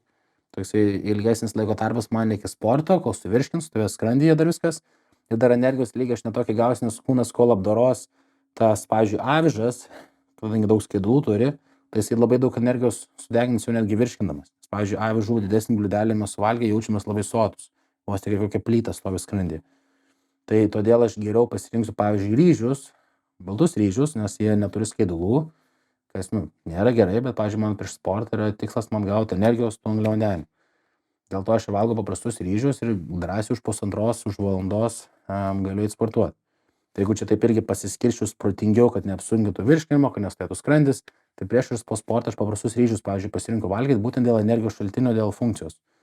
Tada, kas liečia irgi, pavyzdžiui, ryte arba ten antros dienos pusėje, tai tie produktai, kurie turi kaip tik daugiau skaidulų, tai būtų kokie nors grikiai ar bulvės netgi, ar net avižos, yra geriau, nes skaidulos, didesnis kiekis, kuris turi skaidulų, duoda sotumo jausmo, tai mažiau tikėtina, kad tu prisivalgysi kažko kito. Taip pat irgi skaidulos muša cukraus lygį, kas irgi išvengsite didesnį tikimybę, kad to riebalo nepriauksit ir sveika yra organizmui. Tai tada, kas liečia įvairiausius tenais dribsnius ir cukrų ir visą kitą, tai nebent vienintelis būdas, kada tu juos galės suvalgyti, yra prieš sportą arba po. Kada mes eisim iš karto, tą energiją galėsim panaudoti. Bet kaip ir minėjau prieš tai, kad be koks angliavandenis, ar tai būtų iš batono, ar tai dribsniai, ar tai ryžiai, didesnis kiekis tiesiog eis į riebalų atsargas. Niekur kitur jis negali nueiti, vis tiek kūnas turi paimti ir panaudoti kažkur. Tai jeigu yra viršytas jo, tai vis tiek nueis riebalų. Bet jeigu labiau norisi kažko saldaus, tai jau tada prieš arba po sportą, kad mes jau bent tą energiją galėtume išnaudoti kažkur tiksliau. Tada kas liečia irgi tuos visus riebalus, tai iš įvairaus tenais, tarkim, keptos mėsos, McDonald'ai įvairūs ir tenais keptas maistas aliejų. Tai čia labiau žmogus tiesiog rizikuoja įvairiausiamis lygomis, kurios gali būti su kraujagyslėm užsikimšt ir tiesiog širdį labai stipriai apkrauti, čia yra tas vartojimas tą gali privesti. Plius irgi, jeigu nori greičiau tu nusimesti to riebalo, tai tiesiog tą biškį pristabdys nuo to tikslo siekimo. Jeigu tu užsibrėžęs tikslą ten per 2-3 mėnesius pakeis savo kūną, tai vartodamas cukrų ir tada valgymas keptą maistą aliejų, tiesiog tu prilėtini savo tą tikslo siekimą. Ir tada rizikuoja savo irgi dėl sveikatos, kad vėliau kažkokių problemų turės. Nes didžiausios žmonės problemos turi sveikata dėl antsvorio. Nes antsvoris yra lyg, vos ne kūnui netrodo, kad tai yra uždegimas vos ne. Tai yra didesnis antsvoris ir tai labai stipriai yra apkrova ir širdžiai, ir visom kraujagyslėm, kas labai gali stipriai įtakoti vėliau tavo gyvenimą. Aišku, kūnas yra mūsų dėkingas, kad visą laiką pats atsistato labai greit, gali regeneruotis. Jeigu mes jau pasirūpinam, tai aišku, galima labai greitai susitvarkyti tą sveikatą ir pristabdyti senėjimą.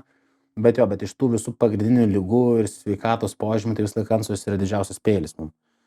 Tai dėl tų riebalų. O dėl baltymų, tai baltymai tai irgi, tas pienas, tai čia dėl suaugusių žmonių, dėl laktozės didžiausia problema gali būti. Bet labiausiai tai skaičiuojasi visos mėsos, visos žuvis, kiaušiniai, varškė, jogurtas taip pat gali būti, graikiškas jogurtas irgi labai geras dėl sveikųjų bakterijų. Bet taip pat irgi būna dažnas manęs klausimas, ar pavyzdžiui skaičiuoti ten baltymus iš avižų, nes irgi kažkiek turi. Tai žinai, ir yra tas esmė, kad turi didelį kiekį labai skaidulų ir tuos Ir jeigu tu pradėsi dar skaičiuoti baltymus ir iš avižų, ir iš tenais grikių, ir dar iš mėsos, tai toksai labiau gaunasi didesnis galvos skausmas. Tenais 2 gramai, ten tas. Ir tai toksai gali būti labai chaosas. Tai pirmoji vietoje, reikia vis tiek nepamiršti ir mėgautis tuo, ar turi tai patikti. O jeigu ten tu virtuvėje praleisi pusvalandį skaičiuodamas, ką iš ko gauni, tai be galo labai sunku. Tai netgi, pavyzdžiui, iš daržovių angliavandeniai net nelabai skaičiuojasi, iš kokio nors brokolį, nors jisai turi, bet ten didžioji dalis skaidulų. Dėl to, kūnas virškinamas tą brokolį, vos ne išnaudoja tą energijos lygį, dėl to nelabai mes angliavandenių iš vis skaičiuojam iš daržovių. Dėl to, kai aš dirbu su klientais, sakau, daržovių kiekius neribokite. Dėl to, tai pasiskirsti ir pasidėlioji, labiau sakau, pagal savo dieną ir tikslus ir tą sportą. Labai ačiū Jums už Jūsų skirtą laiką. Tikiuosi gavote ne tik naudingos, vertingos medžiagos, bet galbūt ir motivacijos įgyvendinti savo idėjas. O taip pat aš esu be galo dėkingas Sporto rėmimo fondui, kurių pagalba galiu kurti šias laidas. Tai ačiū Jums labai. Tikiuosi laiką praleidote smagiai ir naudingai. Iki kitos savaitės. Iki.